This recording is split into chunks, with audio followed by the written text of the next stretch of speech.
This is Spotlight on Surrey. It's the second in the series so far, focusing on automotive and innovation, and will begin live just after 3 o'clock today.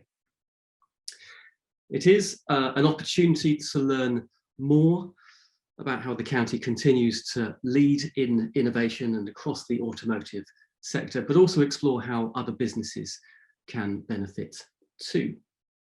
I'm sure you're all familiar with Zoom, but do keep an eye on that Q&A function and put any questions you have there for our speakers for that panel discussion later today.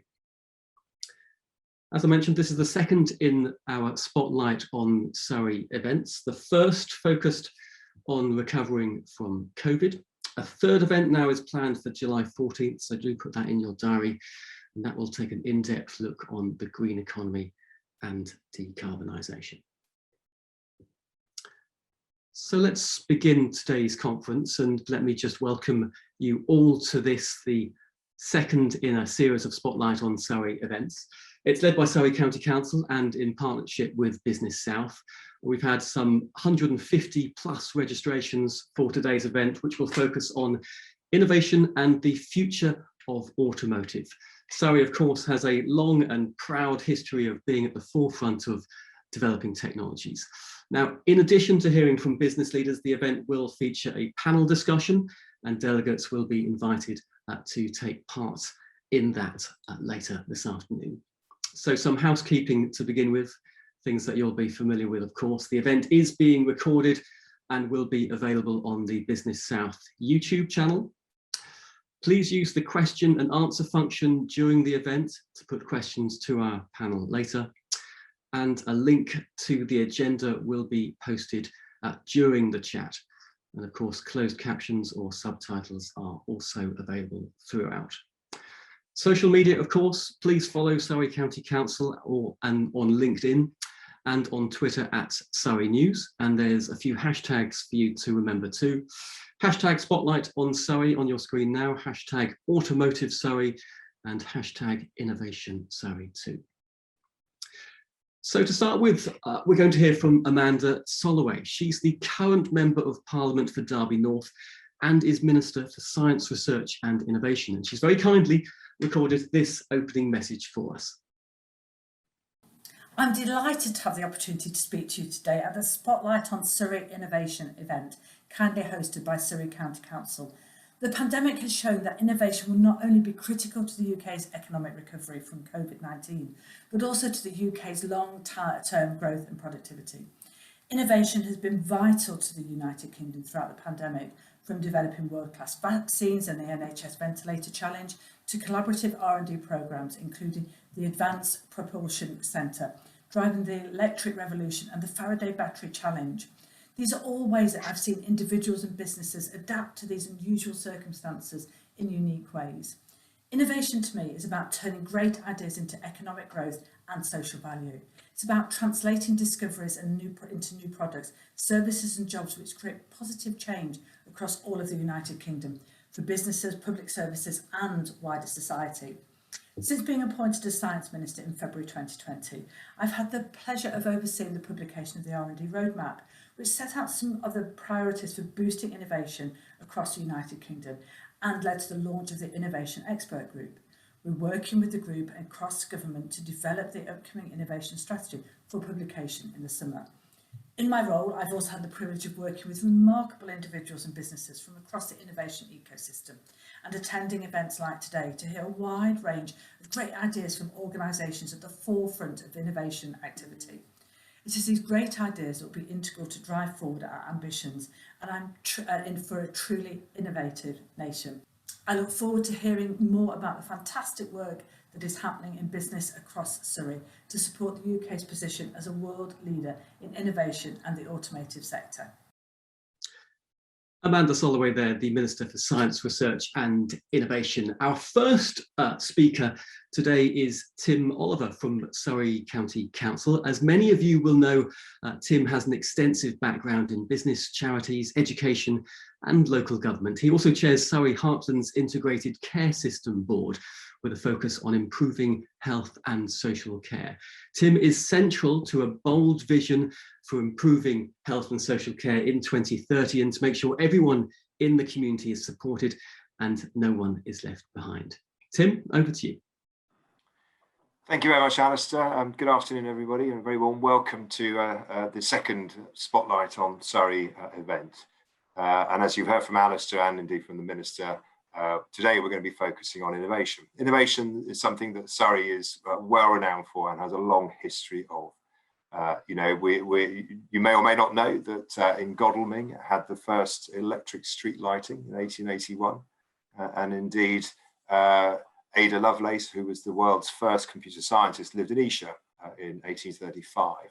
But actually what you probably do know and will be very aware of is the innovation at Brooklands, you know, which hosted the first British Grand Prix in 1926 and a long and extensive history in aircraft development, including from the Sopwith Camel right the way through to Concorde.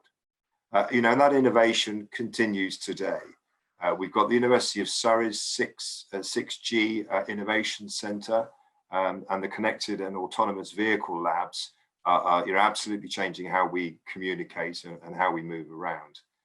We've got cutting edge companies like Pfizer, who we were privileged to listen to at the last event. They're based here in Surrey and have led the fight against COVID-19, the global pandemic that we've all been experiencing, sadly, this last year, through its vaccine research. But today we've got panelists, including from Gordon Murray Group and Mclaren, both of whom are world leaders in innovation and automotive design. And indeed, with the former, with Gordon Murray set to build a new £50 million global headquarters and campus in Surrey. That's why I'm absolutely delighted today's event is focusing on innovation and particularly in the automotive sector. So can I thank all of the speakers today from Mclaren, Gordon Murray Group, Toyota, Protean Electric, Kia, and of course the University of Surrey, and indeed our Surrey MP, Jeremy Hunt, and thanks to the Minister for that introduction. So I think this is a really golden opportunity to hear what's going on in Surrey and how we continue to lead the way in innovation, and indeed how businesses can benefit from that approach and from the support I hope that they will see from Surrey County Council. We're going through a very challenging period, but I think we're coming out of that. I hope we are. The County Council has 4 key areas of focus around the sustainable economy, tackling health inequality, progressing our greener future, and engaging with our communities. And business is absolutely a key part of delivering that agenda and improving the lives of our residents. We have the Growth Board and the Leadership Forum there to absolutely engage with our businesses, and we really welcome any feedback and involvement that any businesses have in that work. Our role in local government is to create the right conditions to allow companies to thrive here. Surrey is a fantastic place to live and to work and to do business, and that's our role and our responsibility at Surrey County Council is to progress that agenda. And of course, we must support the development of low carbon and environmental goods and services sector, and indeed the whole wider adoption of lower carbon technologies, which is going to be really challenging for us here, to hit our 2030 carbon neutral status within the County Council and by 2050 to have got the whole county carbon neutral. But we have a plan, we're well on with that. And innovation is absolutely a key part of that. So very pleased to welcome everybody today and looking forward to hearing our speakers, and I hope you'll find the event enlightening and informative. So thank you, Alison. Tim, thank you very much. Our next speaker here at Spotlight on Surrey is Jeremy Hunt, the Conservative Member of Parliament for South West Surrey since May 2005, and has of course held some key roles in government from culture to health and foreign affairs. Jeremy, good to see you. Thank you, Alistair, and it's a real pleasure to come after Tim, who has been an extraordinary Surrey leader and done an enormous amount to help boost the Surrey economy over a very challenging period. And so I think we are all incredibly grateful for Tim's leadership. And I've been trying to think, how do we make the argument for Surrey when it comes to national government priorities, infrastructure decisions, funding decisions? And I think it's very important that we understand the context at Westminster, where the discussion is about levelling up. It's absolutely key manifesto commitment for the current government. And it isn't simply a political thing about holding on to the rebel seats, although I'm sure all Conservatives want a Conservative government to do that, but it isn't that primarily. It is because we have just come out of an incredibly divisive period with the Brexit vote, the years of austerity following the financial crisis. And in that period, it's become very clear that chunks of the electorate have begun to feel very left behind and have begun to be really concerned that wealth and opportunity are not distributed fairly around the country. So I think it needs to be the mission of any government, of any party, to make sure that we spread opportunity around the country. And the question is, what is the constructive role that Surrey can play in doing that? Something that I think everyone would agree is an important objective for us as a country, whilst at the same time also making sure that we maintain great opportunities and indeed keep Surrey the wonderful place that it is. And I want to suggest to you how it is that I think we can help and get a hearing at the Treasury and inside government as they pursue this levelling up objective. And I think the answer is that really everything to do with levelling up is going to be very expensive. And Surrey has an immensely strong economy, £48.5 billion GDP, a surplus in terms of what we contribute in tax revenue over what we receive back of more than £5 billion a year. And so for all the objectives that the government has in terms of spreading wealth and opportunity around less prosperous parts of the country, Surrey is, alongside the City of London, one of the golden gooses. And what we have to say to the Treasury is, we want to carry on being that golden goose. We want to carry on being successful. And you have to help us to do that. And we're talking this afternoon about the automotive industry, which is a tremendous opportunity for the UK going forward, where Surrey can help attract large amounts of investment into the UK in terms of our expertise and knowledge about electric cars, what's happening in Brooklands. We have a fantastic tech base, the work done at the University of Surrey into space research is totally world-beating. We have a very strong medical base with our Surrey hospitals that have been doing enormously important work in terms of trying to develop treatments and cures for COVID. And as Tim absolutely mentioned, this big transition that the whole country is having to make to a carbon neutral economy is something that Surrey really can lead the way on. And indeed, Tim and I have been working very closely on trying to eliminate the pollution in the town centre of Farnham, which is just one practical example of the changes that we need to make really everywhere. And I think if we're going to fund this big levelling up agenda, a carbon neutral economy, all the additional investment that we want to see in the NHS and the social care system, then we have to have a big, bold national ambition to be the world's next Silicon Valley. That part of the world where huge amounts of innovation are happening to help us transition.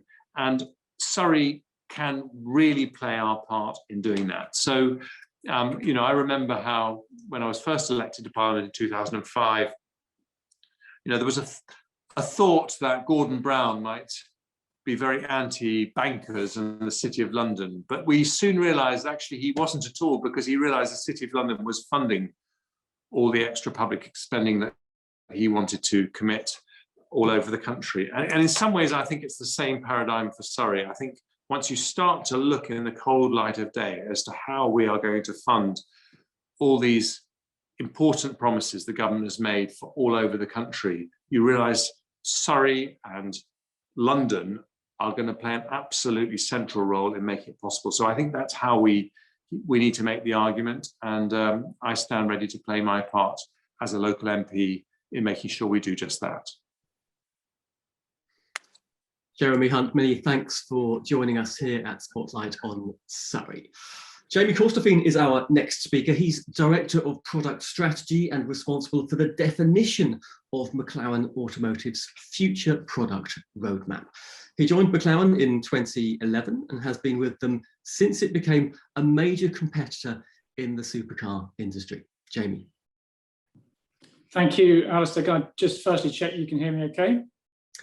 We can. Perfect, great. Thank you very much. And I take this opportunity to thank everybody for the opportunity to speak today, and thank you for that that great introduction. We could just move the slide forward. I thought I'd start by just stating what our mission here is at Mclaren Automotive, and that is to be a powerful, world-renowned symbol of innovation and modern luxury, and to achieve that by delivering breathtaking, innovative products and services that both challenge convention and transform driving experiences.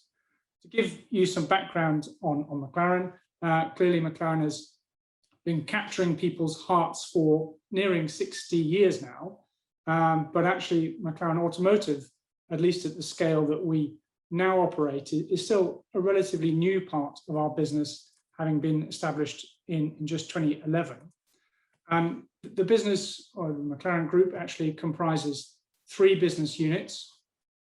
The racing department, which is, of course, our Formula One team, but also we've got the automotive business that I represent, and Mclaren Applied, which is taking the innovation that's derived from the other business units and offering that to other sectors or to other customers. Now, we are, of course, headquartered in Surrey. We have the Mclaren Technology Centre on the outskirts of Woking. We have a purpose-built facility you can see in the image, designed around sustainability and designed to fit into its environment. In 2018, we added to our facilities with the new Mclaren Composite Technology Centre, not based in Surrey, but in Rotherham, Sheffield. And this new facility has been built to develop our new Mclaren carbon fibre lightweight architecture that we're introducing to our vehicles from this year with a new Mclaren Artura. To give you a sense of the scale of Mclaren Automotive, we've had an astronomical rise over the past 10 years to become a major player in the global luxury car business. We're now producing in the region of 4,000 cars each year. All of those vehicles are produced in Woking, and 90% are exported globally. Our largest single market is North America, taking around 40% of our volume, followed by the EU, China, and Japan. Now, of course, innovation is at the heart of our product development. I said that the current automotive business started in 2011, and that's certainly the case in terms of the scale that we operate. But in fact, our origins in road cars stretch back to the F1 road car from the 1990s, and conscious that Gordon Murray is speaking later, so I might like to acknowledge that his approach and vision with the F1 road car helped instill many of the principles that we still operate in the business today. Moving to 2011, we introduced the 12C, which is the car top right of the image you see. And this established Mclaren Automotive as a series manufacturer at a completely different scale to that we had in the past with the F1. To give you some context, the F1 road car, we produced at 106 units over its life cycle, whereas the 12C, we produced in the order of 1,000 cars in its first full year of production. Then in 2013, we introduced our first hybrid powertrain in the Mclaren P1, bottom left. But again, this was a limited production car, just 375 cars. Fast forward to this year, we're introducing the Mclaren Artura in the bottom right. Now, this is our first hybrid powertrain in series production, and over 50% of the components that are used in the production of this car are sourced from the UK. And over the next decade, we have a unique and exciting challenge to continue to innovate our vehicles in reaction to the legal and technological landscape that's in front of us. Because by 2035, globally, we're going to see regulations targeting reduced emissions with a focus both on climate change from a national and international perspective, but also air quality on a local level.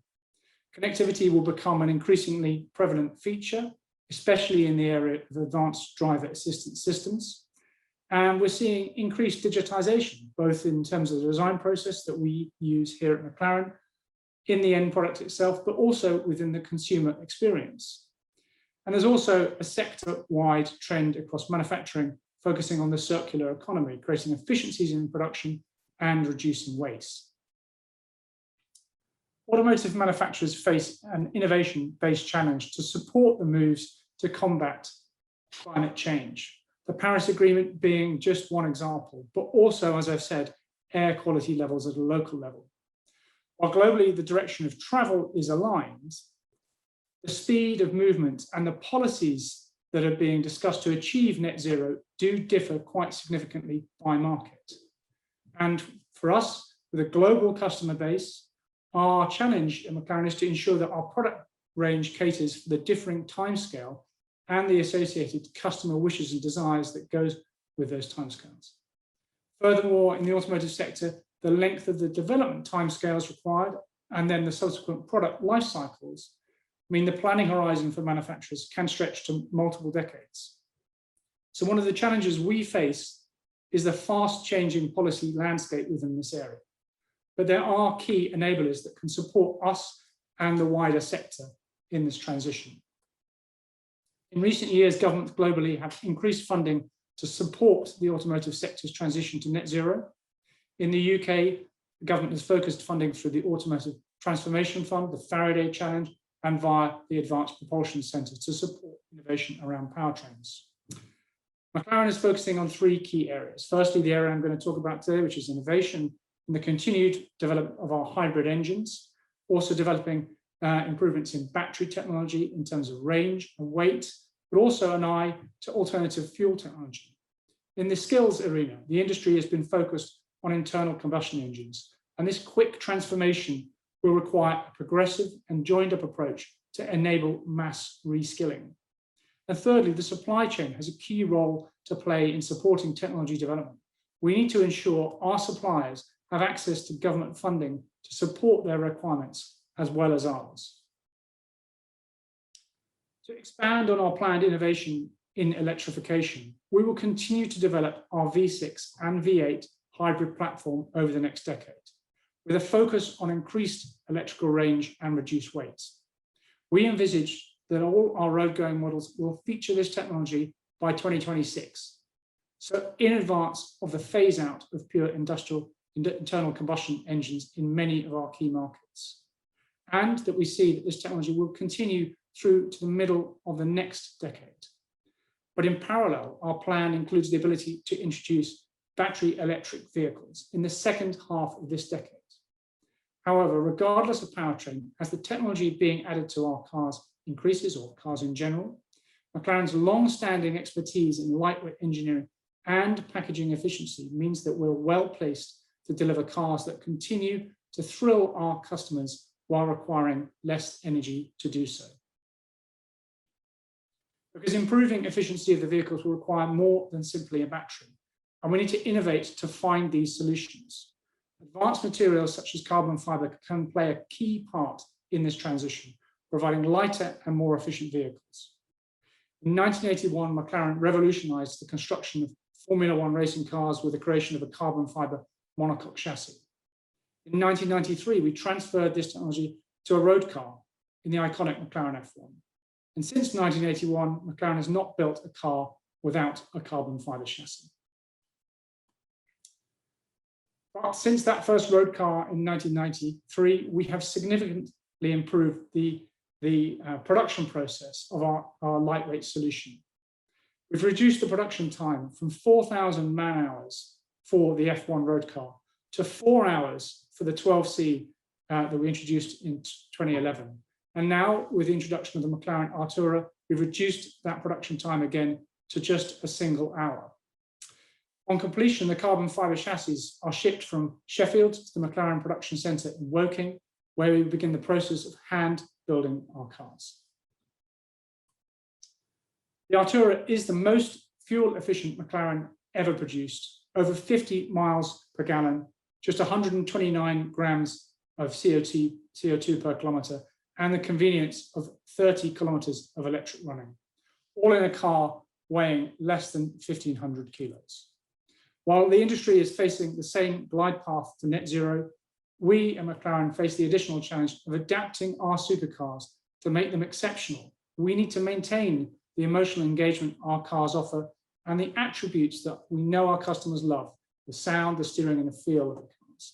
This is an exciting and unique challenge that will see us develop innovative solutions to achieve our aims. In summary, by pioneering new technology and processes with our supply chain, we're able to facilitate breakthroughs for the automotive mass market. Furthermore, our developments can be applied beyond the automotive sector, with aerospace following in our footsteps with some application. And finally, skills. By pushing the boundaries, we're nurturing and honing new skills which expand throughout the sector. And combining these points, we firmly believe that McLaren, Surrey, and Britain can lead the weight race through innovation. Thank you. That concludes my presentation. I look forward to the Q&A later. Jamie, many thanks. And if you haven't been to McLaren's headquarters and you do get the opportunity, I would highly recommend it. Just a quick reminder from me, please use the question and answer function during this event with any questions that we can put to that panel later this afternoon.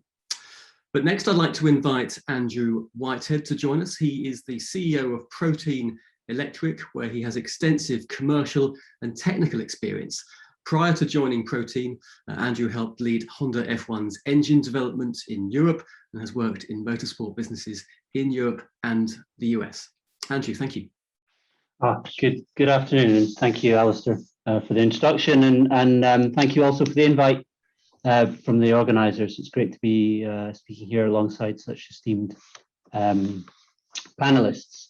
So today I'm going to talk a bit about Protean Electric and what we're doing and how we're trying to use innovation to drive the future of electric vehicles. So for those that don't know, our key product is an in-wheel electric motor. So you can see the blue disc there behind the rim. That's a picture of our product. And our mission here is to make electric vehicles better for the people that are using them, and also as we move to a more sustainable world.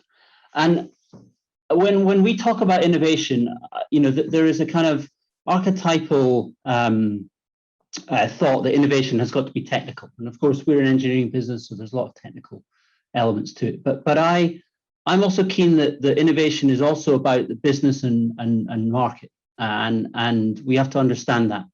Over 100 years ago, Ford came out with the Model T, and most people think that the big innovation there was the production line and the productionization of vehicles. But really, the key innovation of Ford was to understand that if he was able to produce a vehicle for hundreds of dollars, as opposed to tens of thousands of dollars before, there would be a large market. And that was his key innovation. And the production line was just a tool for him to realize that innovation. So when we at Protean think about the innovation that we're doing, we have to understand the evolving position of the market and the consumer. And we see kind of the industry moving in three stages over a timeline of depending on your, at least 15 years and probably more like 30 or 40. And in the short term, there is a real drive to get electrification into the market. And I was speaking to a car dealer the other day who said that their total supply of electric vans had been sold out until the middle of next year. So, there's a real desire to get electrification in the market today and do that at a place where the margins work for the car manufacturers. And then as that evolves, then you have the desire to differentiate and why is company A's electric vehicle going to be different from companies B's, and consumers are going to demand their vehicle as opposed to alternatives. If you look in the market today with electric vehicles, that there are many of the key attributes of the vehicles are very similar between different brands. And then finally, in further on in the future, perhaps we are in an ecosystem where cars to be driven are a much smaller portion of transportation than they are today. And of course, there are many companies and people talking about driverless cars and autonomous vehicles, etc. And you can see there's some data from McKinsey about how they feel that might evolve over time. So at Protean, we're very much focused on how is our product and our technology solving these market and customer challenges. So in the first place, our technology is as close to a plug-in and play solution that you can find. Many of our customers are using our product to integrate on their existing platforms and architectures to solve specific problems. But as that evolves and the confidence in the technology and the cost of the technology comes down, then they'll be able to exploit that further. And we have some interesting solutions that allow the vehicle manufacturers to make a product that really sets itself apart from their competitors. And then finally, in the world of autonomous mobility and cars without drivers, how can Protean's technology benefit those solutions? And we're working with a number of customers in that space at the moment. And hopefully, if it plays, there's a little video to show the option 2 and how we're trying to create some value. So conventional vehicle with electric drives in the fronts and the rears. We take out the rear electric drive, we fit some more batteries, we fit some more motors. All of a sudden you can be achieving 4-wheel drive and an 1,000-kilometer range, which really will set that product apart from others. And that's something that we're working with a number of customers on. So again, I noted in the third tier as we think more, middle of the 2030s and into the 2040s, these kind of vehicles, these pod vehicles, are most likely to be seen in many of our urban centres, and we worked on that vehicle there with our partner customer Nevs, which is what used to be known as Saab in Sweden, and that's their version. It's a 6-seater autonomous vehicle capable of being operated as a kind of a group of 6 driving, but also on its own, or also individual. They've got screens that come up between seats. So there's an interesting innovation there. But for us, it was also interesting. We were able to work with the engineers, and we also had a bit of fun testing our technology in the north of Sweden a couple of years ago. A little video of that.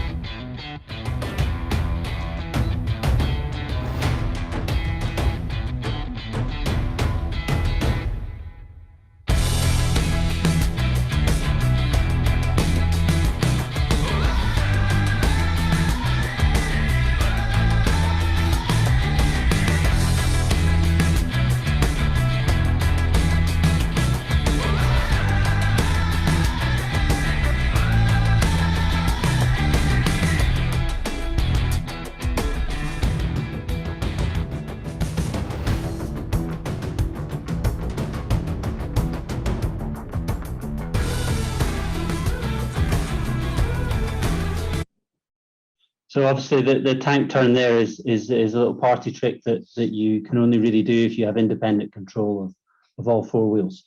So I've talked a bit about the innovation that we see in the market and how we're trying to address it. Who's Protean as a company? So we've been in operation for just over 10 years. We've got technology that's validated to full vehicle durability, lifetime, etc.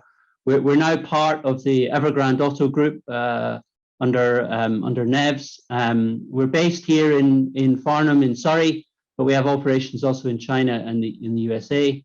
We now have customers delivering low volume production to, so low volume, I mean a few thousand a year, and then we're engaged with larger OEMs for projects that are going to come into the market in around 2025.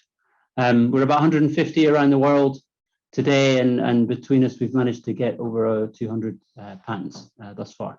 And in terms of our technology scope, we really have a deep experience in electric motors, inverters, embedded software to go with it, testing of those components, and also manufacturing, and then vehicle integration. The product itself, as I said, is an in-wheel electric motor. So you see there all the power and control electronics that you need for the motor itself.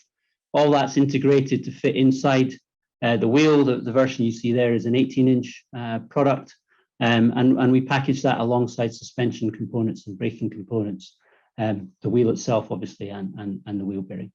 And as I said, that we over the years we've managed to test and validate the technology to full automotive requirements and standards. So that's us, Protean Electric, driving the future of electric vehicles. I very much appreciate the opportunity to talk to you today, and look forward to the Q&A session later on. Andrew, thank you so much. That was fascinating. Thanks for joining us here today at Spotlight on Surrey. Our next speaker today is John Hunt. He's the manager of alternative fuels for Toyota GB.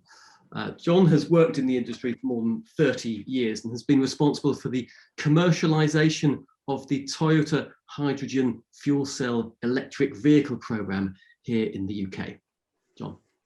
Great. Well, thank you very much, Alistair, and thanks to Spotlight and Surrey and for you to give me the time today. I'd like to give you some insight about Toyota, some of the challenges and how we've been innovating to address the environment and sustainability. We'll be all familiar with targeting net zero or even zero, but to be successful, we believe the focus should actually be beyond zero, and for our industry in particular, not just to focus on CO2 tailpipe emissions, but to look deeper, wider and long term, and to be smarter in understanding the impact of what we do. And Toyota has been based in the UK, well, it came to the UK in 1965, and our head office moved to Redhill in Surrey in the 1980s, and then to a purpose-built Eco HQ shown here in around 2001. And here we have our Toyota and Lexus sales, marketing and sales training academy together with our financial services, and around 450 people work here. We also have our production plant in Burniston, Derbyshire, and an engine plant in North Wales, together employing here around about 3,000 people. But you're probably familiar that Toyota is quite a large company. In fact, it's the world's largest automotive company and one of the top 10 companies in the world. They had around about $275 billion of revenue last year. And the group normally produces around about 10 million vehicles a year. And there are around about 85 million Toyota and Lexus vehicles being driven on the roads by customers today. And the company is developed by providing solutions that meet the different needs of customers around the world in a sustainable and ethical way, and ensuring our products evolve over time. This approach is the right technology, right place, right time, respecting the environment and social governance. Now, we apply this at our Eco HQ as well, focusing not just on lowering energy and water use and having zero waste to landfill from the beginning in 2001, but also looking at our outside environment. So we're advised by Kew and Surrey Wildlife Trust, and we've implemented and are developing the natural environment to reinstate the sort of natural Surrey native species and to attract and encourage wildlife in the area. Now, we also, we base, in fact, this process around many plans, and our sustainable development goals are just at the heart of our approach, and where we have an aim to, as I say, not just achieve zero emission, but actually to go beyond that, to have a net positive impact in what we do. So going beyond zero in all areas. The Toyota Environmental Challenge here, set in 2015, is our long-term plan, our 6th plan, in fact, that sets the direction to 2050. But it's based on ambitious goals, and those that are set not just now, but have been within the company for a very long time. In fact, Sakichi Toyoda, the inventor and engineer, thinking about health and sustainability, challenged his son Kichiro Toyoda, who established the Toyota Motor Corporation, to deliver a car driven by the power from the air and solar, and perhaps an impossible ambition even now, let alone in the 1920s. But from the outset, the Toyota company has been led by this vision. Now, we know transport is a necessity. It brings ideas, it brings goods, it brings people together, but it has sustainability challenges. So everywhere in production, in vehicle and parts distribution, when the transport is used, and in the end of life processes, energy and resources are consumed. So to deliver the most sustainable solution, every part of the process must be planned to respect the impact that it has. All areas such as climate change, environmental pollution, resource depletion, and the use of resilient sustainable energy needs to be considered.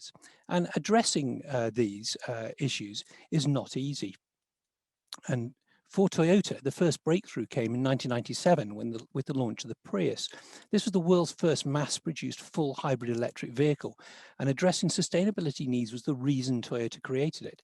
The car had already 90% better CO2 and virtually zero NOx, and already complied with emission standards not due for another 8 years.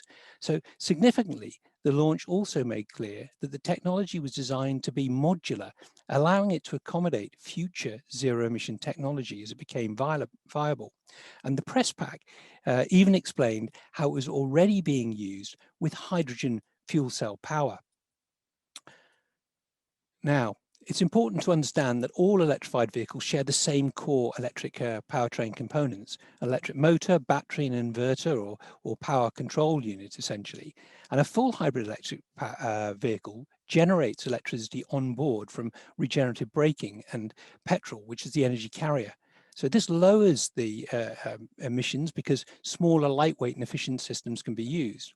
And petrol full hybrids have virtually zero NOx, no diesel particulates, very low CO2, and require no compromise in convenience or cost. And we believe that this is the ideal transition technology. In fact, rather than diesel, had the market as a whole adopted full petrol hybrid like Toyota, we believe the industry could have met the current air quality and CO2 targets without the need for costly new infrastructure or inconvenience.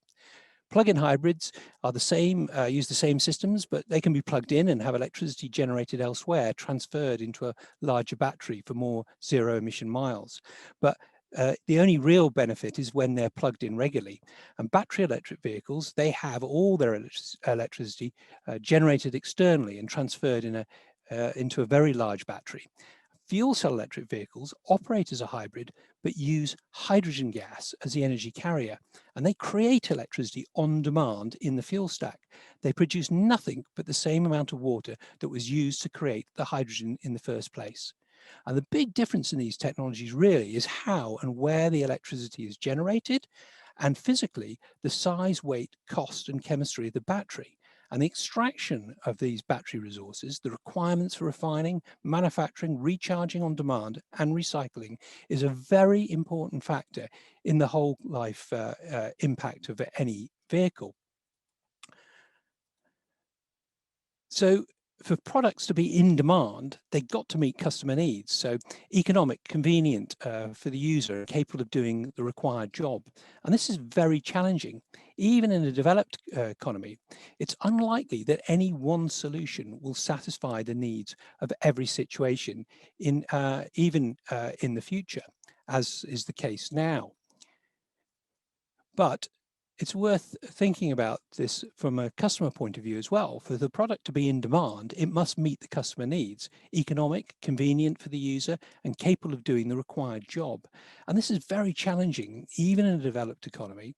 And so it's unlikely to meet the needs of everybody in every situation. So our business believes that overall, the most sustainable, flexible and convenient solution is using fuel cells. Fuel cells can be fueled completely by renewably produced hydrogen and emit only water. However, it's worth understanding that although this may be the case, it does not mean that these are going to be the most practical solutions for every application, and there will be a range of options required, just as today, to meet customer demands. So why hydrogen? Well, hydrogen is the most obvious choice because of its abundance. More than 75% of the mass of the universe, in fact. Indeed, hydrogen is the energy that actually powers the sun and powers the ecosystems that we actually have.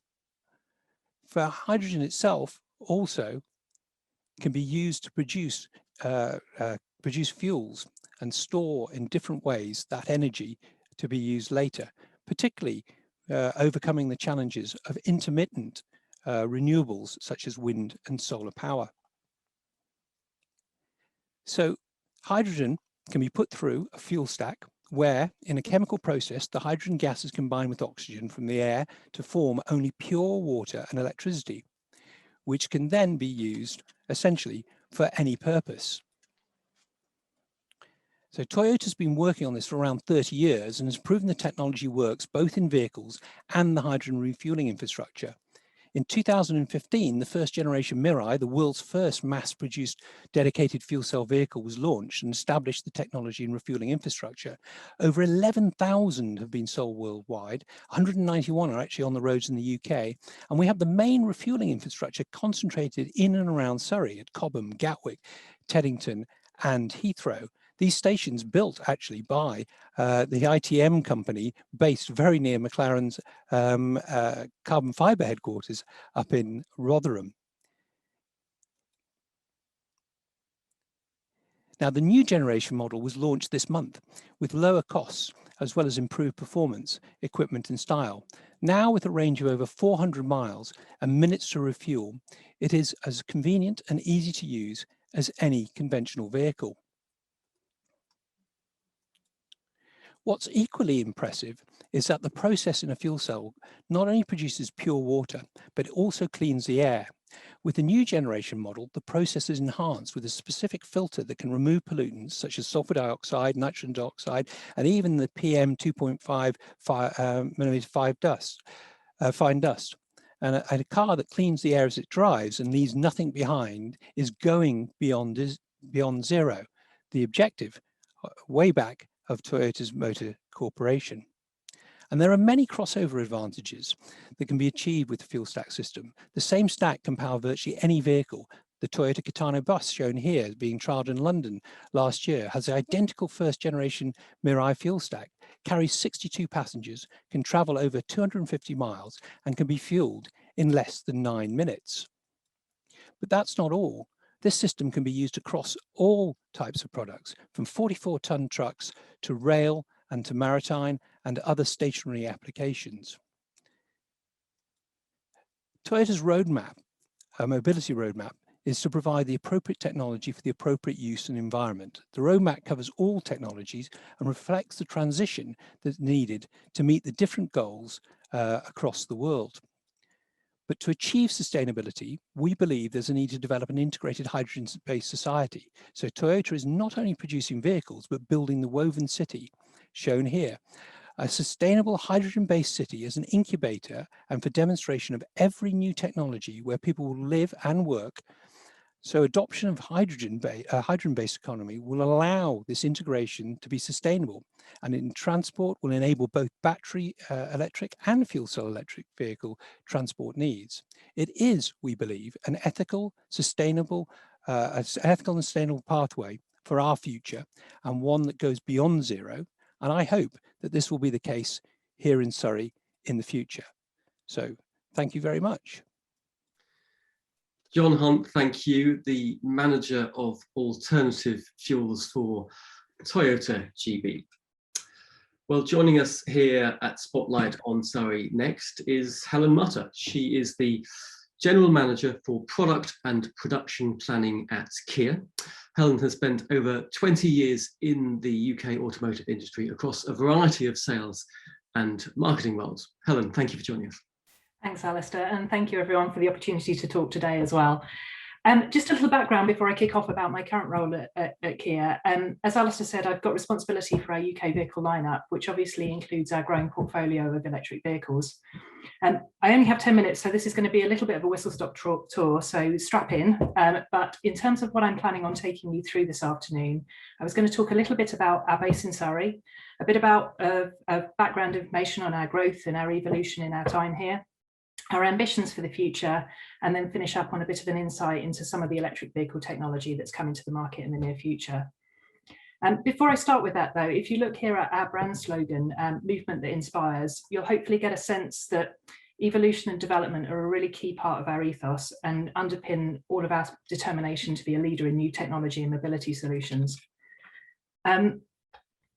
I guess, as with any kind of tale of evolution, it's worth starting with a little bit of history so that you can see where we've come from. So Kia's been in the UK for 30 years now, and we've been based in Surrey since 2004, initially in Weybridge in the famous Brooklands area that Tim referenced at the start of this presentation. And since the end of 2013, our UK headquarters has been here in Morton-on-Thames. Vast majority of our UK team are based here and they cover all the commercial functions. And we're very fortunate, really blessed to have a pool of outstandingly talented staff from the local area. We're very, very committed to the area and we take our responsibilities to the local community pretty seriously. Our charity partner since 2017 has been the Children's Trust, who are based just over in Tadworth. And in that time, we've raised just over £500,000 to support their efforts to support children with brain injury, which is something that we're very proud and privileged to do. We also get involved with local schools as part of our commitment to improving diversity in the industry. And on top of that, if you're a cricket fan, you may also recognise us from our sponsorship of Surrey County Cricket and the Kia Oval.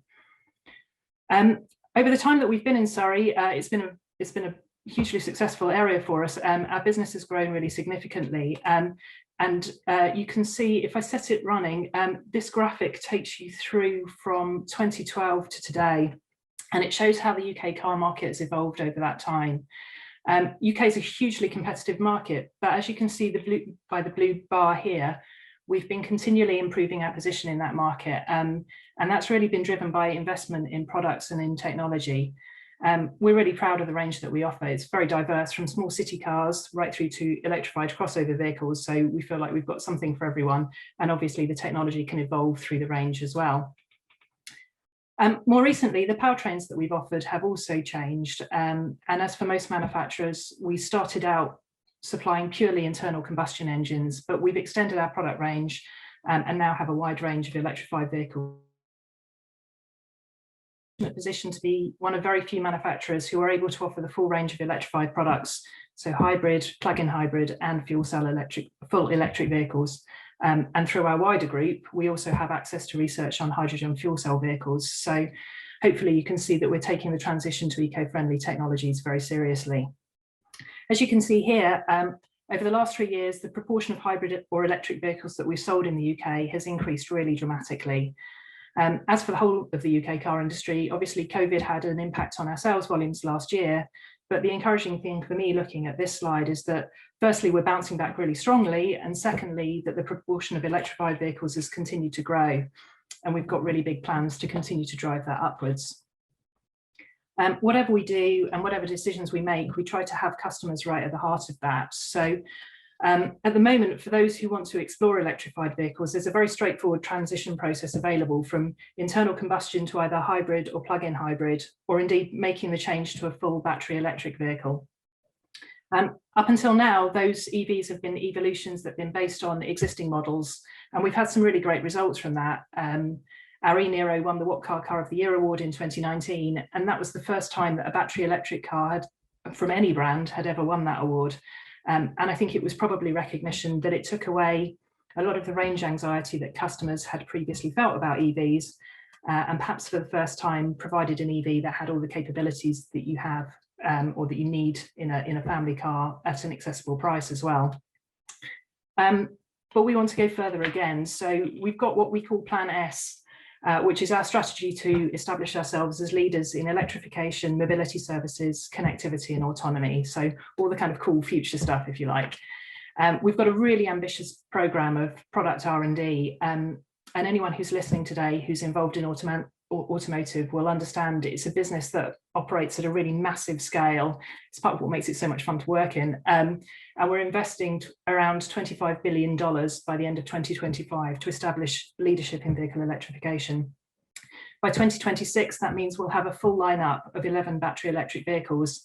I'd really love to be able to give you a sneak peek, but I'm going to have to slightly go with this slightly mysterious image, as otherwise I'll get shot. But watch this space. What I can say is that what's coming is really exciting, and you can imagine with 11 cars, there's a real wide range of vehicles coming too. And alongside the EVs that are built on existing platforms, we're also now focusing on the development of vehicles built on a dedicated EV platform, which we call eGMP. That opens up a number of possibilities in terms of design and performance, and it's got some really interesting benefits like an extended wheelbase, shorter overhangs, which give a sort of new perception of proportions, alongside some unique technology features. Just 3 weeks ago, we started taking orders for the first of these dedicated EVs, the EV6, and we'll start first deliveries to UK customers in the latter part of this year. And this is what this platform looks like once you turn it into a production car. And I hope you think it looks as good as I do. We're really, really excited to bring this to the market, and the response we've been getting so far from both customers and from the media has been incredibly positive. When we're developing new cars, we talk about the pillars of development, and that's kind of the strategic underpinning of what we're trying to deliver. For EV6, there were 3 of these: technology, design, and user experience, and there's a sort of overall foundation of performance underneath those. If I take each of those in turn, looking at technology, I mentioned earlier that one of the key concerns for customers who are looking to transition to electric is range. And with EV6, we've got a range of up to 316 miles on a single charge, so that concern is very comfortably addressed. But the other area where new EV customers need to get their head around is how and where and how long it takes to charge. We've all grown up understanding how petrol stations work, but the transition to EVs mean that customers need to get used to new ways of fueling their cars. We've also taken steps to address this. So within this dedicated platform, we've also built in fast charging technology, which allows a charge from 10% to 80% in just 18 minutes. That's the sort of technology that up until now has only been found in supercars like the Porsche Taycan. So it's really, really exciting to be able to bring this to a more mainstream market. We've also got vehicle to load technology in this car as well, which is a great development. It means that power can travel in 2 ways. So as well as charging your car, you can also use your car to power other technology as well, which opens up some really exciting, interesting lifestyle opportunities if you start thinking about taking it camping or wherever. As part of our effort to simplify mobility for customers, we've also developed a package called Kia Charge, which brings together a number of charge point operators, so you don't need any longer to have multiple apps and multiple profiles. So our focus on technology isn't just limited to the car itself, but to the entire user experience. From the point of view of design, as a purpose-built EV platform isn't constrained by needing space for an internal combustion engine, you can move the wheels further out. Benefit of that is it gives improved cabin space, which is enhanced further by the lack of requirement for a channel for the exhaust system. So you have improved room for passengers and storage, and you don't end up with a person in the middle at the back looking slightly sad with their knees up around their chin. It's much more convenient and comfortable for passengers. You're also able to have bigger wheels, so aesthetically the car looks great, as you can see here. If you then turn your attention to the interior of the vehicle, our commitment to sustainability goes beyond the powertrain and can also be found in the use of vegan leather and multiple recycled materials as well. The placement of the battery that you saw on the graphic I showed you a slide ago also leads to a lower centre of gravity, and the benefit of that is really improved dynamic handling. And that's also helped by the 2 independent motors, which digitally control torque to the front and rear wheels, and that gives you much better traction control. The customer experience is really key, and obviously the charging and the experience of looking at your beautiful new car is a really important part of that. But we also want the customer to have an amazing experience when they're driving the vehicle itself. So we've implemented technologies like an augmented reality head-up display, which gives you a new way of visualizing the road ahead, multiple cutting-edge safety technologies, dual curved screens for the clusters and navigation system, which means that the driver feels really connected to their surroundings, and a dynamic driving position as well. The car's also equipped with really intuitive controls, which give you a great user experience, but also obviously prioritize the driver convenience with a focus on safety. And the thread that pulls all of this different development together for EV6 is performance. So as anyone who's driven an EV knows, they're blessed with instant torque. So they're a massive, massive amount of fun to drive. The driving dynamics are absolutely outstanding, and the acceleration is really impressive. In a more face-to-face presentation environment, I'd finish up by showing you a drag race that we ran with the EV6 GT against a series of supercars. It's fun and it's exciting, and we're really proud of it. I was a bit worried about doing that via Zoom because I was worried about lag, and I was worried that it wouldn't keep up with the car. But if you have a spare 5 minutes this evening, have a look at our YouTube channel. You'll find a video of it on there, and I hope you'll be impressed. As I said, very quick whistle-stop tour, so it has a degree of brevity to it, but hopefully you'll be taking away that we're really, really pleased and proud to be part of the community in Surrey. It's a great place for us to do business. And that you'll understand that technology is changing really fast, and customer acceptance of it is too. Going back to, I think it was Andrew's point about the development of the market is growing really, really very fast. The technology that's hitting now is really exciting and really innovative, and I guess that means that the electrified future has really arrived here and now. Thank you very much for listening. Helen Mutter from Keir here in Surrey, many thanks, and packing a lot of detail into that 10-minute tour as promised. A little reminder from me, we will shortly have a panel discussion. There's still time, of course, to put forward questions. You'll find that opportunity in the Q&A function here at the bottom of your screens. Now to the University of Surrey, where Dr. Aldo Sorniotti is Professor in Advanced Vehicle Engineering and Head of the Centre for Automotive Engineering. He's a leading expert in chassis systems, modelling, control, testing and optimisation, with a focus on electric and automated vehicles. Dr. Sorniotti. Thank you very much for your kind introduction. I am honored to deliver this presentation during this event. In particular, during this presentation, I will talk about part of the research that we are carrying out within our research team on the topic of electric vehicles with multiple powertrains. So essentially, if we have an electric vehicle, there is significant flexibility in the architecture of the electric powertrain. So for example, it is possible to have 4 electric motors, indicating with M1 to M4 in this slide, each of them transmitting torque with an individual wheel. So it is possible to develop control systems in order to optimally distribute the torque and improve fun to drive in case of a human-driven electric vehicle, in order to improve vehicle safety, in order to reduce energy consumption. In our team at the University of Surrey, we have significant experience in the control of electric vehicles with multiple electric powertrains. For example, this video is about a Range Rover Evoque prototype with 4 electric powertrains that was developed in a couple of projects involving my team. In particular, my team was responsible for the development of the controller distributing the torque among the 4 powertrains. And for example, here we can see the vehicle involved in a step steer test, in which the driver of a steering robot apply a step-like input to the steering wheel, and we can see the difference in the trajectories of the vehicle with and without the torque vectoring controller that optimally distributes the torque. Similarly, here we can see the performance of the same demonstrator vehicle in an obstacle avoidance test. So the test where the vehicle is on an initial lane, then it goes to a second lane, and then it goes back to the initial lane. And from the video, it is possible to clearly see the benefit of the continuous distribution, continuously variable distribution of the torque among the four motors. In this part of the video, there is a low friction surface. This yellowish surface is a wet epoxy, so it is characterized by very, very low friction between the tire and the surface. We can again see a slalom test where the vehicle with the torque vectoring controller significantly outperforms the baseline vehicle that is characterized by an even torque distribution among the four corners.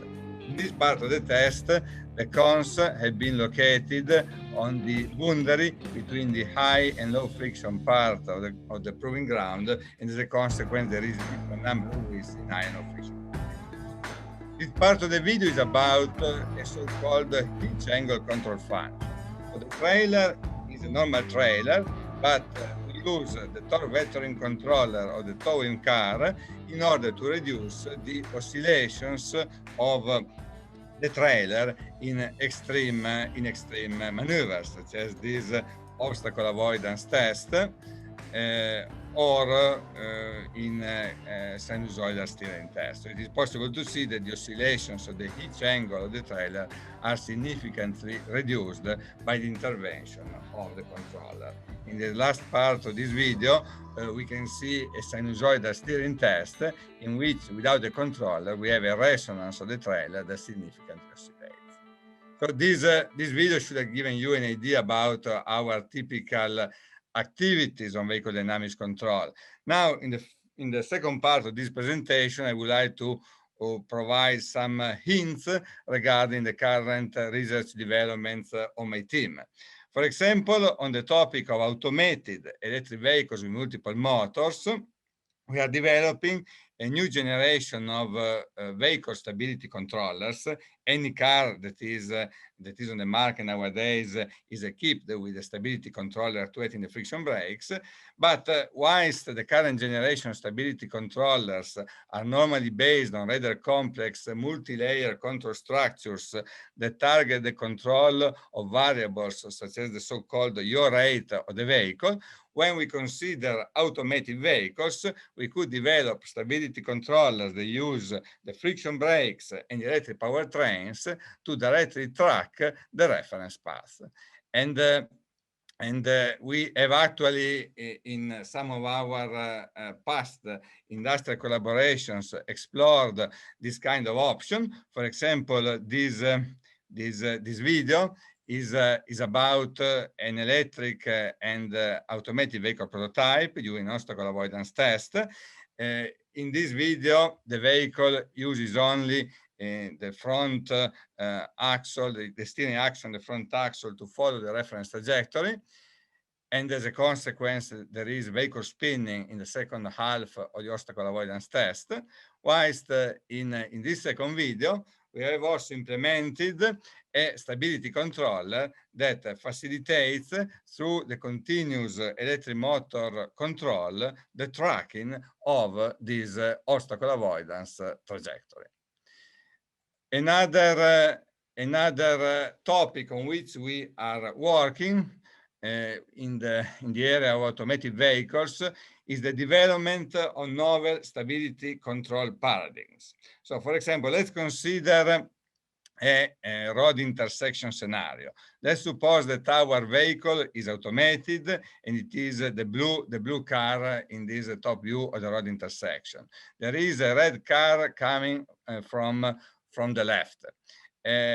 One option for the automated driving controller in order to prevent the impact is to simply go straight and impose an emergency braking supported by the anti-lock braking system.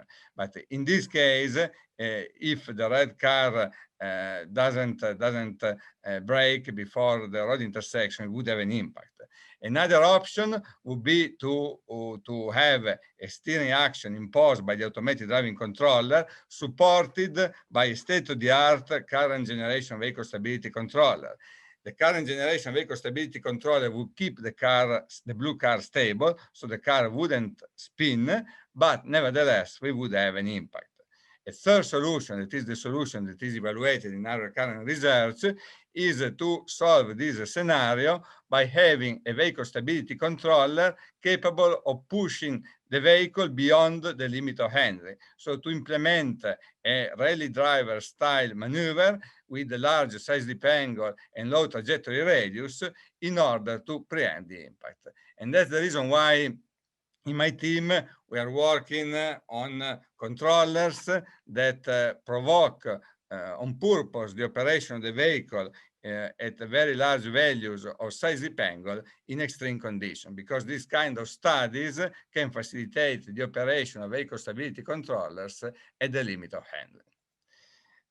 Another topic on which we've been working in the last few months, we have very recently published a paper on vehicle system dynamics on this, and this is about both human-driven and automated vehicles, is the topic of preemptive vehicle stability control. So essentially, the current generation of vehicle stability controllers are based on the onboard sensor, on the sensors that are installed on the vehicle.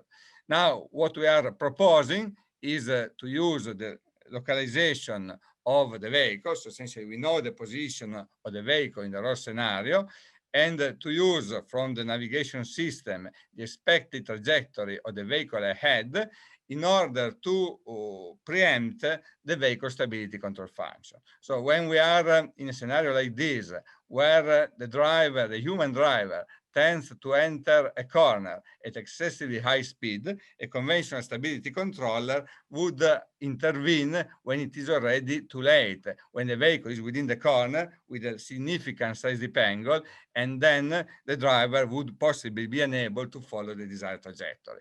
Whereas the idea of preemptive stability control is to slow down the vehicle preemptively before the vehicle enters the corner, because we already know that a corner has to be traveled by the vehicle, and as a consequence, there is a limit speed at which the vehicle can go through this corner. And we are currently developing this concept with some of our industrial partners. However, in this video that has been prepared a few months ago, we have an initial demonstration of this concept on a modified Renault Twizy called Zebra vehicle, that is a research vehicle used by our University of Surrey for some tests on automated driving controllers. And essentially here we can see a U-turn maneuver. Without the preemptive trail braking controller, the vehicle enters the corner at excessively high speed, and then you cannot manage to follow the reference trajectory. Whilst with the preemptive trail braking controller active, the vehicle knows its position, the vehicle knows the expected trajectory ahead, and as a consequence, the preemptive stability controller brakes the vehicle before it enters the corner, and the vehicle can successfully complete the maneuver. So I hope that these few slides provided an idea of what we are doing on the topics of vehicle dynamics, electric vehicles, and automated vehicles at the University of Surrey. Aldo Soniotti from the University of Surrey here at Spotlight on Surrey. Many thanks. And Aldo, we've got questions coming in for you, so we'll see you again soon when we go into our panel discussion. Our final speaker today is Gordon Murray. Gordon is chairman of the Gordon Murray Group. He needs little introduction, having spent 20 years as technical director to 2 Formula One teams from 1969 to 1990, and has a wealth of technical, design and engineering experience. Gordon, thank you. Well, thanks very much for the introduction, Alistair, and good afternoon to everybody. And also thank you for the opportunity to speak today. Because I agree with what Tim said earlier. Surrey is a fantastic county for innovation, particularly in automotive, but in other areas too. And I've had the privilege to work and live in Surrey for a little bit more than 50 years now, and 17 years with the Brabham Formula One team, which was initially at Byfleet, Newhall, and then Chessington. And then 19 years at Mclaren and Woking, of course, and then we started Gordon Murray Design in 2007, and we've been here in Shelford and Dunsfold for about 14 years. And the good news, as somebody mentioned earlier, we're moving to Windlesham over the next 2 or 3 years and building a brand new HQ there, which I'll talk about a bit later. So I want to focus today on innovation and skills, really, and what I've learned over the years. So to start with, I'd just like to go back and give you a little bit of history and how I got into learning about management and skills and training and all that sort of side of the business, because I agree that innovation isn't just technical. There's a lot of innovation one can apply to the way the workforce works and the workforce is trained, and how we bring along the next generation of leaders, both technical and business leaders. So I came over from South Africa on a converted cargo boat in 1969 and was lucky enough to get a job at Brabham Formula One team.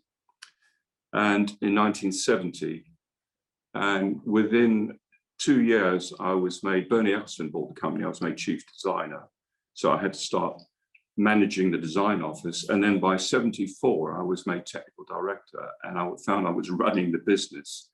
So to find oneself running a Formula One team at 27 years old should have been terrifying. I don't remember being terrified, but I certainly learned a lot about people skills and training and learning to operate with teams. In those days, we had a total of 17 staff in the entire Formula One factory and team. And it was a brilliant family feel to the business. Everybody knew exactly what was going on. The communication, of course, was almost instantaneous. Nowadays, Formula One teams are more than 1,000 people. And in fact, I think one of them is 1,400 people. And I know there's a need for specialization in a lot of the technical businesses, but I do feel that a lot has been lost with people being pigeonholed and loads of layers of management. And I think a lot of that has been lost. So what we focused on here are immersion in the business of the workforce, if you like, and communication. And ever since 1974, I've run businesses the same way. So I left Mclaren. I left Mclaren in 2004 to set up Gordon Murray Design. Now, Gordon Murray Design, I've been in structural composites all my life. First composite wing in 74, for example, the first carbon brakes in 76, the first carbon in a Formula One monocoque in 78, and then, of course, the McLaren F1, the first carbon road car in 92. And all through that time, I thought there must be a way of taking this wonderful composite carbon technology and turning it into something that we can use in everyday road cars. I had an idea for a technology we call iStream, which is actually taking Formula One technology and turning it into something that we can build cars with, that the likes of cars that we all drive on a daily basis. So I set up Gordon Murray Design in 2007, and it's a technology which is focused mainly on lightweight, but it's also very, very low investment. So it's only about a third of the investment of stamp metal. It's 60% less energy to make the car in the first place. And now that's particularly important with electric vehicles, because as we electrify more and more and we lose the tailpipe emissions, the percentage of the life cycle damage, if you like, is biased much more heavily to manufacturing energy. So if you can reduce the manufacturing energy by 60%, it makes a huge difference on electric vehicles. And of course, lightweighting is very, very important on electric vehicles. Unfortunately, the one bad thing about EVs is they're all very, very heavy. So things like tire wear and road damage escalates massively. So lightweighting is incredibly important.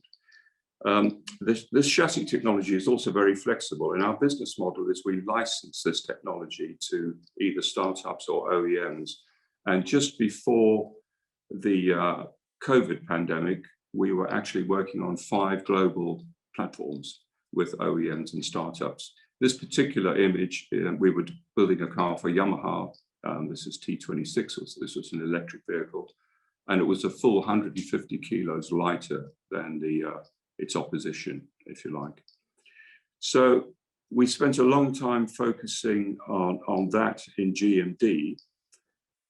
And then recently, we've concentrated, this is a vehicle that we launched last year in February. This is an autonomous electric pod. Quite fun to see it driving itself. To give you an idea of the breadth we cover in GMD. So we're doing, I would say, 90% electric vehicles at the moment, all based on our iStream lightweight platform. So the license model is people pay a license fee for accessing the technology and then a royalty for the cars that they make. All elements actually of the business are pulled together. So I'll talk a little bit later about the 2 other companies in the business. What we've done at GMD right from the beginning to encourage advancement on skill sets is we've had apprenticeships and we've had graduate schemes. And these aren't the normal recognized government apprentice schemes. They are syllabuses that we write ourselves. So we immerse people in the whole business. So for example, an apprentice in the workshop will go right through the business. They'll go through marketing, they'll go through design, engineering, they'll go through the studio.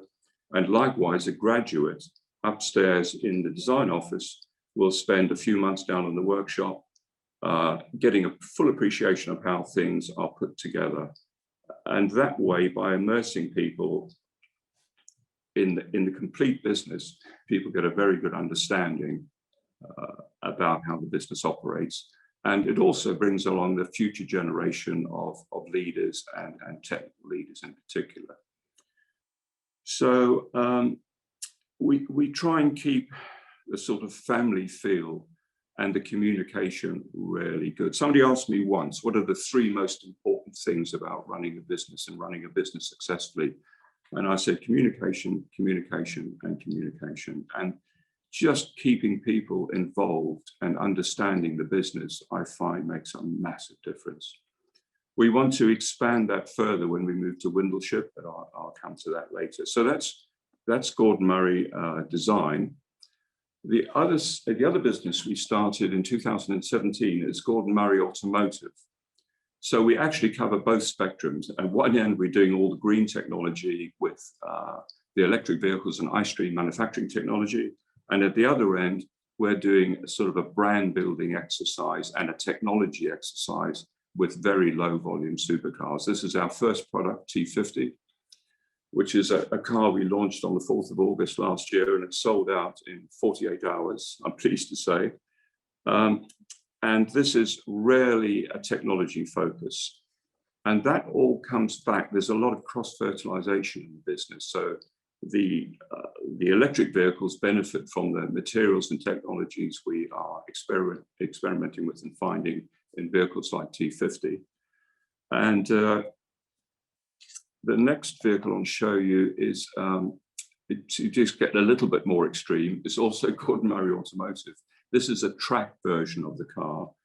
And this car has a V12 engine in it, and it weighs 850 kilos. So we're actually half a ton lighter than any of our opposition. So it's a fantastic demonstrator of how lightweight enhances the performance of cars. And as I said earlier, everything we learn in Gordon Murray Automotive goes back to Gordon Murray Design on the electric vehicles.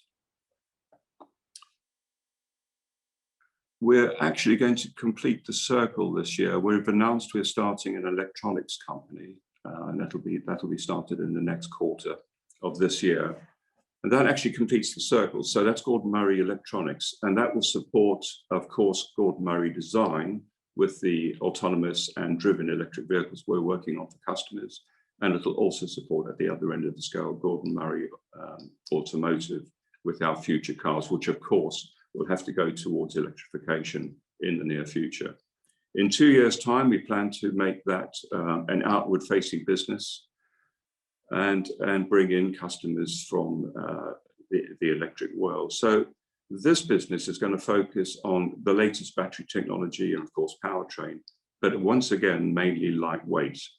So it's a great complementary business to the other two businesses. And Windlesham is, at the moment, talking about communication. We have a really big problem with communication because we're based in Shelford and Dunsfold, and we've got 6 different buildings on 2 different sites, and we're finding that the communication there is really bad. So we're building, as I said earlier, we're building a brand new HQ at Windlesham, 130,000 square feet, where we're all back together again. And it's not just about training. It's also about the building design. There's innovation there too. A lot of modern buildings are actually built just for show, if you like, and to be a great presentation. What we did with this building is we looked at the design process in great detail, and 4 months before we even engaged with an architect, we've come up with a very innovative way of the prototype people working with the design team in the same space, basically. And I think, as far as I know, that's a first in the automotive industry. And finally, at Windlesham, we are going to be setting up in our 4th phase a technical academy. All my shareholding in the business is going into a trust, and our ultimate goal at Windlesham is to work with some of the local colleges and universities and actually start a technical academy, which once again will have the skills and learning and immersing people in the business the way we operate at the moment. And you know, I feel after all the years, the industry has been very good for me. It'd be wonderful to give something back to the industry that I've had a lot of fun in. And wrapping up, there's the 3 elements then are communication, immersing people in the business, and then designing your building correctly so you have a great workflow. So thank you very much for the opportunity, and I look forward to taking any questions. Gordon, many thanks, and of course you're staying with us for our panel discussion, and thanks to all our speakers. And it's an opportunity now to invite them all back to take part in that discussion. It's not too late to use the question and answer function, so by all means keep adding those in too. Gordon, let's stay with you for our first question, as we've just been listening to you. Interesting question here about aviation, that at a time that aviation sector is suffering, how you feel automotive can offer opportunities currently. Well, that's a good question, because funny enough, being in Formula One, aviation was always our inspiration. I first spotted carbon brakes on Concorde and got them onto a racing car. And we were the first Formula One team to introduce carbon into a monocoque. And we were the first Formula One team to build our own autoclave and make our own carbon fiber components in the 70s. And all that came from aviation. I think technically, the problem we've got is aerospace has a very long-term development program for aircraft, quite rightly, and automotive tends to be a lot quicker. I mean, generally a product development for us is 3 years, which is about roughly half a major OEM, but an aeroplane development program is a massively long, complex thing. I think talking about going to lower emissions, the aeroplane industry is going to be the hardest one to turn around just because of that lead time with new technology. So I don't think there's much going back that way. I think a lot of it comes, in the past, has come from the aeroplane industry into automotive. Thank you, Gordon. Let's turn to supply chains, because that's a question that comes up time and again from local businesses and how they can get involved. Andrew, do you have a perspective on that you'd like to share with us? Yeah, very, very happy to. Unfortunately for local supply chains, we don't do very much manufacturing here in the UK. Our manufacturing base has always been in China, and we are expanding it, which is great. But in the UK, we're focused on research and development. So the thing, but that doesn't mean that we don't use local supply chains. So I think the thing that we value most, and I suspect that Gordon and Jamie find this as well, is speed and accuracy in prototype development.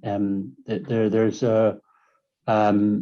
usually the longest lead time in any kind of development cycle are getting, once the components are designed, it's getting those components then made to test. So I think supply chains that can offer rapid turnaround of components for testing are definitely got advantages.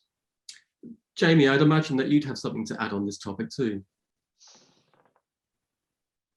Yeah, I'd echo Andrew's points there. Really, it's about enabling us and to really deliver on the concepts that both myself and Gordon have touched on in not only the movement to advanced powertrains and new powertrains, but it's making sure that their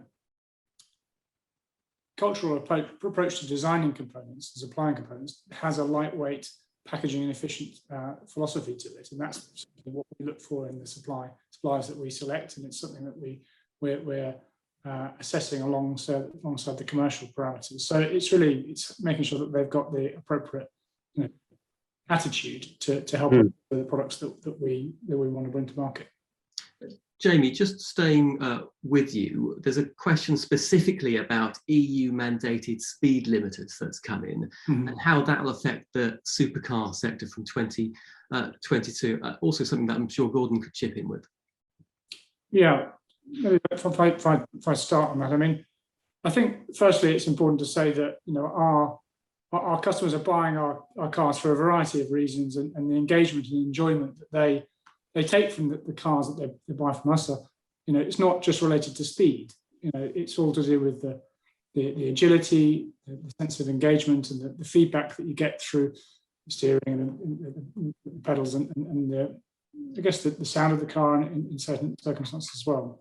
But then there's the other characteristics that they buy the cars for. They buy them for the technological innovation. They buy them for the design. So there's many things that are reasons to buy the cars that are more than just the performance, and that leads us to be very confident about the future market for supercars. I'd go beyond that to say that we see a large number of our customers enjoying their cars on the track, and that's something that we positively encourage, because if you really want to extract the maximum performance of the car, or even yourself, because you're a component in delivering the performance of the vehicle, the track is perhaps the best place to do that. And we have a comprehensive program called Pure Mclaren, where we're taking customers and helping them to become better educated in how they can be performance drivers. So there's many components to it, I would say, and maybe I've had a bit of Gordon. Gordon? Yeah, I would wholeheartedly agree, Jamie. But in fact, we don't even publish performance figures for our supercars, because it's all about the driving experience. Our sort of motto is driving perfection. And you're absolutely right. People buy these cars for lots of other reasons. We never publish a 0 to 60 time or a top speed. It's not what we're interested in. We're interested in the driving experience. And just on the supply chain thing, we tried very, very hard to protect ourselves against Brexit and currency fluctuations. So we've got 90% of our supply chain in the UK. Thank you, Gordon and Jamie. Let's just turn to Helen briefly. A question about the charging of batteries and how we balance the need to charge batteries quickly, Helen, while still ensuring they have a long life. Of course, that's something that's on many people's minds. Yeah, of course, and entirely understandably as well. I mean, I guess given the range that we're talking about with the EV6 that I was talking about, with the 316 miles worth of range on it, you'd expect that most charging would be done at home. And of course, we've got the ultra rapid charging there for additional convenience. So that will take you from 10 to 80%. And that gives you about an extra 250 miles worth of range. Our cars actually stop rapid charging at 80% and then trickle up to 100%. So that makes sure that the batteries don't get damaged in that process. It's, you know, the battery performance is really efficient, and it takes quite a long time to shorten the life of an EV battery. We offer a 100,000 mile 7-year warranty on our EVs, and that will cover batteries up to 70% in that period. I think there was a sort of a secondary point around sustainability and end of life as well. So one of the byproducts of electrified mobility is around reusing and end of life recycling. And like, I guess, all the OEMs on the call, we keep exploring the best ways to do that. Lots of batteries have a really long life after being in an EV powertrain. There's sort of powerhouses and all sorts. So there are plenty of ways that these batteries can be utilised beyond their time in the car. John, let's just turn to you for a supplementary question on the same topics. Your thoughts on the environmental issues, if you don't mind, around battery production? Yeah, it is an extremely difficult challenge because you need a lot of resources. There are new battery technologies which will come and over time.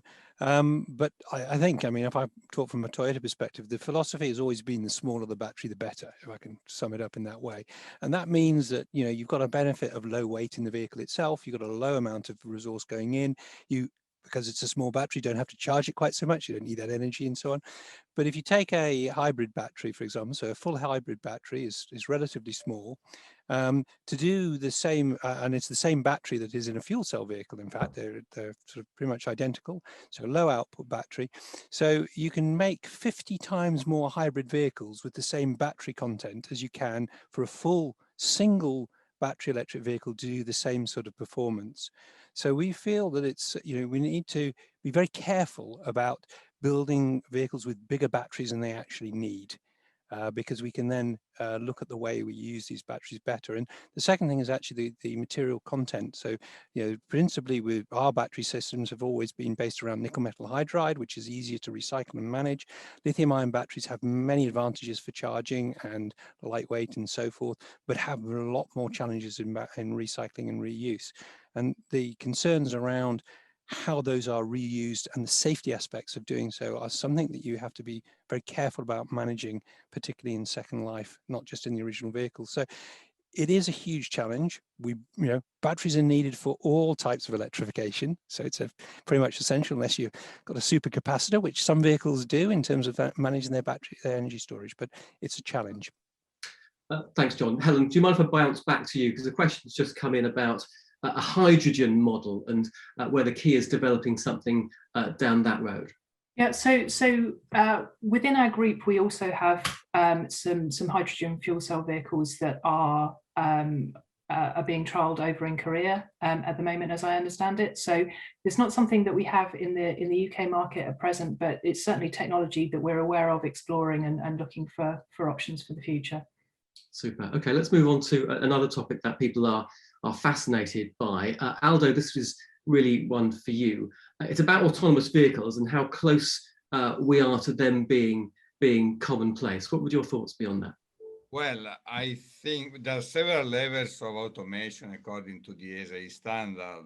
I think that in terms of basic technology, we are nearly there, but there are a lot of issues regarding certification, provision of safety for a wide range of operating scenarios. So,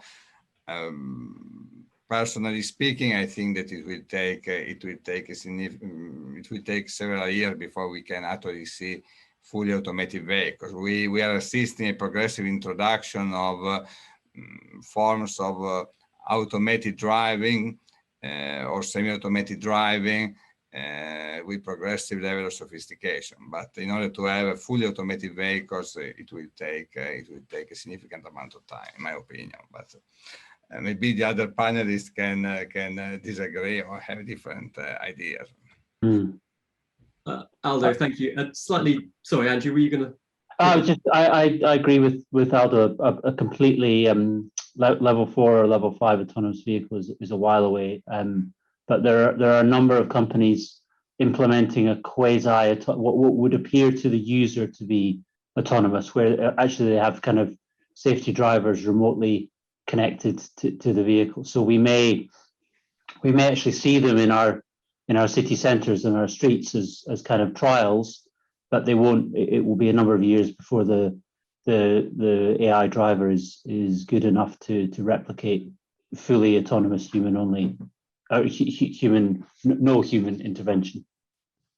Thanks, Andrew. Let's just stay with you briefly, a slightly sort of broader question about the sector generally, and how we can create the right environment for the automotive sector to flourish currently. Yeah, it's really interesting. I saw that question. I've been fortunate to spend a little bit of time in Silicon Valley over the years with customers and investors and things like that, and you really get a sense of an ecosystem there that is very different to what we have here. And there's definitely, when you speak to people, there is a kind of a feeling of there's no challenge that they can't overcome. And I've often thought how we can replicate that, here in the UK. Because we have many of the right elements. They have very strong academic institutions. They have good sources of financing. And they have this kind of entrepreneurial ecosystem. So it would be great. I'm not sure I've got a great answer to the question, unfortunately. For sure, more access to kind of entrepreneurial funding, venture capital, more high risk financing is something that is there and is not quite as good here. And then a bit more, and perhaps the universities can help with this kind of entrepreneurial ecosystem. The likes of Stanford in Silicon Valley has done a huge amount for what they have there. So maybe, Surrey University has a strong role to play here as well. Should we briefly move on to our relationship with the EU then, and what that relationship should look like to drive innovation? Obviously, that's been an extremely hot topic in recent years. Gordon, should we start with you on that? Yes, thanks. One of the problems we've got as a low volume manufacturer is there's recently been a decision from the EU that the sort of dispensation for low volume manufacturers in the UK is not going to be recognised in future for sales into the EU. And Britain, the UK, is absolutely on its own in the world for having a lot of very innovative low volume manufacturing companies, automotive manufacturing companies. And although it looks like it's a very small part of the overall picture, I think it's something that we need to support going forward, because a lot of the innovation comes from these smaller companies. So that's the bigger picture is a bit more muddied, I'm afraid, going forward. We'll have to see how that pans out. As I said, one of the reasons why we made sure the major part of our supply chain was in the UK, we were worried about the outcome of Brexit and, of course, currency fluctuation as well. Does anybody else have a particular perspective on our relationship with the EU? We can move on. Let's talk about a bit more about battery technology, because there's lots of questions coming in on that, and specifically the latest breakthroughs in battery technology storage and the time frame for that being introduced. Andrew, that's probably one for you, and it's probably one for John too. Yeah, I'll just a couple of brief comments. I think I see a lot of people focusing on the energy involved in making batteries, and of course there is energy involved in making batteries. Equally, there's a lot of energy involved in turning oil into petrol, and also creating hydrogen, because it just doesn't appear in the atmosphere. Or, well, it does, but you need to extract it. There's an awful lot of comparisons of apples and pears out there, and you need to be very, very careful how you do it. In terms of battery technology itself, I think if we've been using mobile phones for 30 years. They've had lithium-ion batteries. If you look at the progression of the energy density and the cost, you see a very kind of linear line every year improving a little bit. And I fully expect that that's, the breakthroughs that, they announced in the lab today, like solid state batteries, they're coming, and, they might be here in 5 years' time, they might be here in 10 years' time, but if you plot their performance on that graph of cost versus, energy density or power density, you just see that linear line continuing. So people expect there to be some sort of step change that, and actually that's not it's unlikely, I think, to happen. But also it's not necessary, because you look at the, I don't know how many of the panelists are electric vehicle users, but, range anxiety is a problem right up until the point you have an electric vehicle. And then it just sort of disappears overnight, because you learn how to charge your car, you learn how to use it. And we've got vehicles now that are knocking on the door of 1,000 kilometers range. There's very few cars out there, combustion engine vehicles, that on one tank will do 1,000 kilometers. So I think improvement in batteries will help. The electric vehicles will get better, they'll get lighter, the batteries may get smaller because they become more energy dense. But it's not a fundamental requirement that is needed to transition transport away from fossil fuels and into electrification. Thank you, Andrew. John, can we have a quick word from you on technology breakthroughs? Sure. There's an interesting thing. Sakichi Toyoda, I mentioned earlier in my presentation, so he was the forefather of the Toyota Motor Corporation, if you like. In 1925, he offered a prize of £1,000,000 for anyone who could come up with a battery which had the same energy density in the output of a gallon of petrol. That £1,000,000 is not worth much more, and the Sakichi battery is a prize which is still available to anyone who wants to try it, but it's not been solved. It's not been solved. I think the issue is not necessarily about the size of battery and how long you can go in a vehicle. I could put excuse the a million Duracell batteries together and drive for a very long way. It's not the point, actually. I think it is the usability, it's the convenience, the appropriateness for what you need to do in your role or your duty cycle or anything like this. The fundamental thing for me is about the amount of materials that go into it. I mean, talk to Gordon's and the work around lightweighting and things like this is just phenomenal. These sort of things are what need to be applied across the piece. The technology of new batteries, Toyota is a world leader in terms of battery technology and innovation, actually setting up their primary battery innovation center in 1939, and probably holds more patents than any other business in solid state batteries, perceived to be the next battery type. There are challenges with those batteries as well. And you then move to the energy sector, and this is where it comes to. You need to solve the energy piece. That will help everything. And it's the energy piece which is important. And we talk about efficiency and hydrogen efficiency. You have to make hydrogen or extract that hydrogen, and you can do that. I mean, hydrogen itself, though, is 3 times more efficient than petrol or diesel, and you can store hydrogen indefinitely, and you make the hydrogen where you have excess renewable. So where you have solar, where you have wind, where you have tidal, and because it can be stored and moved globally, the issue about energy efficiency doesn't go away, but it means it enables you to do things. So I think, batteries are a necessity. Energy storage is a necessity, but it is the energy production and distribution that needs to be solved and decarbonized, and therefore remove the materials down the chain. Thanks, John. Let's turn our attention to skills, as it's always a big topic of conversation. Helen, can we go to you briefly? What's your view on the current skills challenge, and do you see a shortage in the years ahead? It's an interesting question. I mean, I think I mentioned in terms of some of the stuff that we do as a kind of partner to the community, we go into local schools and try and inspire children about the opportunities that are available in STEM, and why it's an interesting and fascinating industry that can give you a really great career. And we try and pitch that so that it's aimed equally at boys and girls, so that this is seen as a career that's open to absolutely anybody. And as a woman in the industry, that's obviously something that I feel quite strongly about. So in terms of kind of talent management, we try almost to start right at the very top of the funnel with an awful lot of school children, and then kind of make sure that we're an engaging employer that people want to come and work for. And you know, as I said also in the presentation, you know, we're really blessed with the pool of talent that we've got. Surrey's been a great environment for us from that point of view. I mean, if you look at the number of automotive businesses there are in Surrey, there are a lot of people here who've gained an awful lot of experience in the industry as well. So so it's not something that we have particularly suffered from in terms of a shortage at all.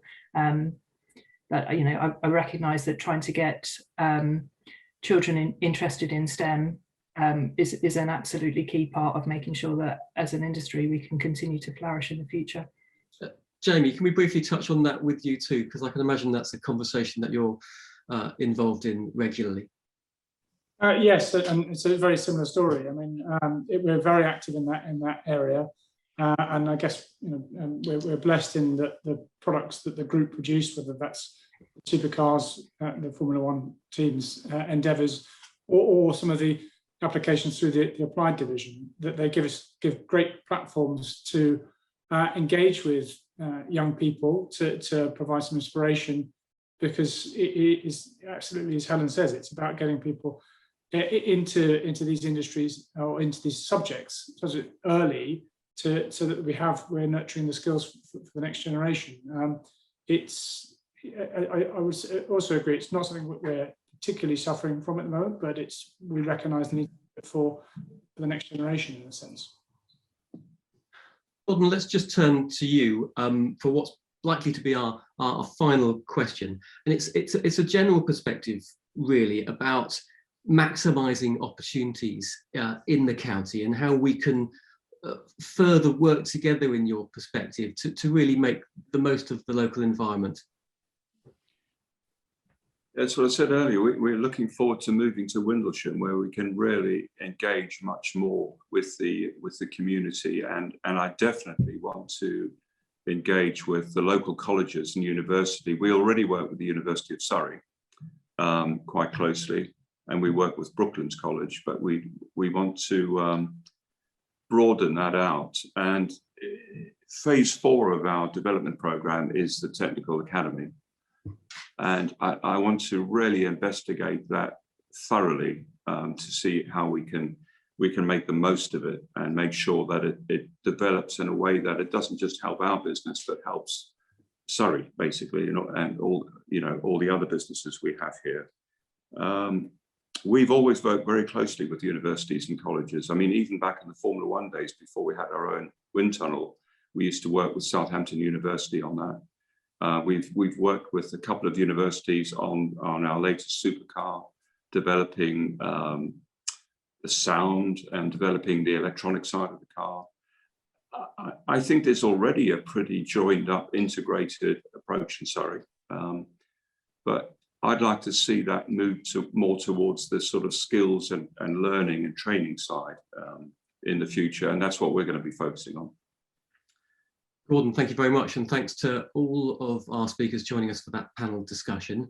It's time to wrap up the Q&A, but the good news is that if you have asked a question, someone at Surrey County Council will respond in the days ahead. Now, all delegates will receive a post-event email. If you could click onto that link and complete the short survey, we'd like to know what future topics for Spotlight on Surrey should be covered in the months ahead. So just a final thank you for everyone taking part, everyone joining us on Zoom today, all the speakers for giving up their time and for answering your questions. I'll look forward to seeing you at the next Spotlight on Surrey event in the summer, when hopefully the weather will be a little bit more summery. That will take place on the 14th of July, and the focus in the third Spotlight on Surrey event will be decarbonisation and the green economy. Thanks for joining us today.